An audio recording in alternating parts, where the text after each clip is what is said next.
நங்கவள்ளி திரௌபதி அம்மன் அர்ஜுனன் சுவாமிகள் ஆடி 18 முன்னிட்டு திருவீதி உலா.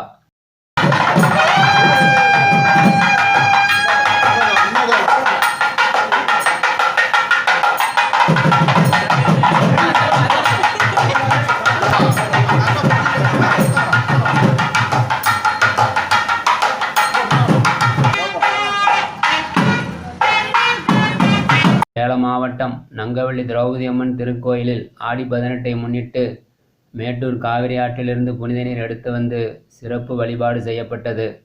அதனைத் தொடர்ந்து திரௌபதி அர்ஜுனன் சுவாமிகள் திருவீதி உலா வந்தனர். இந்நிகழ்வில் நங்கவள்ளி திரௌபதி அம்மன் திருக்கோயில் பரம்பரை தர்மகர்த்தா திரு கோகுலகிருஷ்ணா, நங்கவள்ளி பேரூராட்சி சேர்மன் திரு NC மாணிக்கவேல் உட்பட பொதுமக்கள் கலந்து கொண்டனர். பின்னர் அன்னதானம் வழங்கப்பட்டது.